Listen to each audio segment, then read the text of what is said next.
Hi friends, எல்லோருக்கும் வணக்கம். எல்லோரும் எப்படி இருக்கீங்களா? நல்லா இருப்பீங்கன்னு நினைக்கிறேன். இப்போ வந்து என்ன வீடியோனா, யூடியூப்பை பார்த்து சிம்பிளாக மோர் குழம்பு எப்படி வைக்கிறது அப்படிங்கிறத பார்த்துட்டு இப்போ செய்ய போகிறேன்.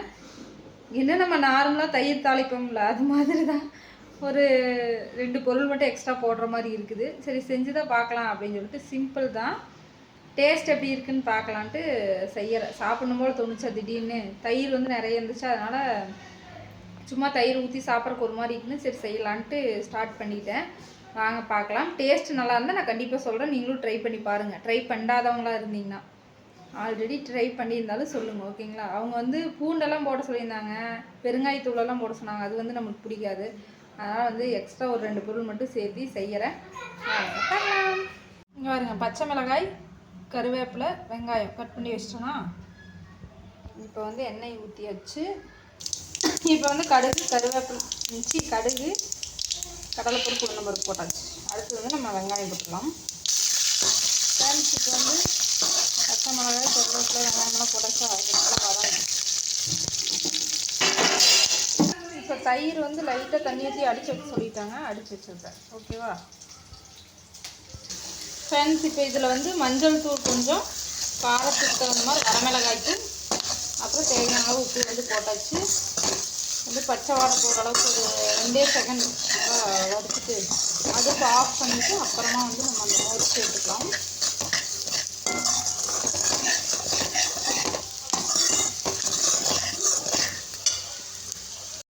இப்போ வந்து அடுப்பு ஆஃப் பண்ணியாச்சு. இப்போ வந்து நம்ம மோரை ஊற்றிடலாமா? இது வேறு ஆறுனதுக்கப்புறம் ஊற்றணுமா என்னங்கிறது வேறு தெரியல. சரி, அப்படியே ஊற்றுவோம். நம்ம தானே சாப்பிட போகிறோம்.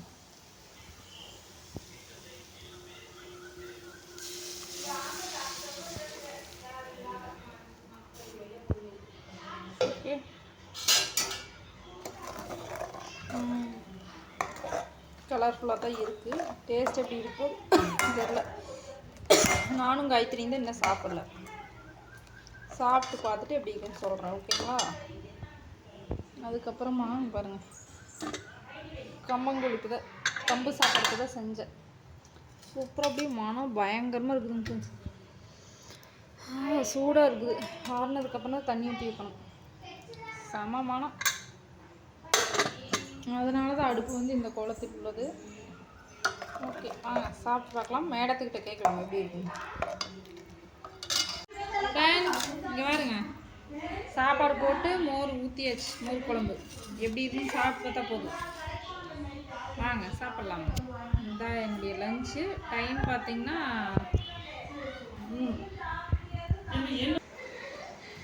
சொல்லுங்கள் ஃப்ரெண்ட்ஸ், நார்மலாக நம்ம தாளிச்சு சாப்பிடுவோங்க. ஆமாம், அப்படியே சாப்பிடலாம். இதில் என்ன ஒரு வித்தியாசம், மிளகாத்தூள். அவ்வளோதான் வித்தியாசம். ஐயோ நல்ல வேலை, நான் தட்டு எடுத்து சாப்பிட்லாம் டேஸ்ட் பண்ணலான்ட்டு நான் வாங்கியே கவுத்திடலாம். அந்த அளவுக்கு நம்ம போடல, அந்த ஒரு டேஸ்ட்ல எக்ஸ்ட்ரா. பெருங்காயத்தூள், பூண்டெல்லாம் நம்ம போடல. நான் தான் முதலையே சொன்னேனே, நம்ம தாளிக்கிற மாதிரியே தாளிச்சுக்கலாங்க அப்படின்ட்டு.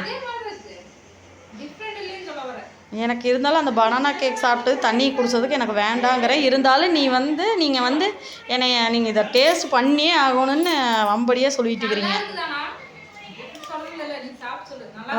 வரேங்க, உங்களுக்கு பிடிச்சிருக்குது. வரேன். எப்படி இருக்குது சொல்லு. நல்லா இருக்குதுங்க. அதே மாதிரி தான் அந்த மிளகாப்பொடி ஒன்று தான் வித்தியாசமாக தெரியும். மற்ற வரியெல்லாம் நம்ம தாளிச்சு சாப்பிட்ற மாதிரியே இருக்குது.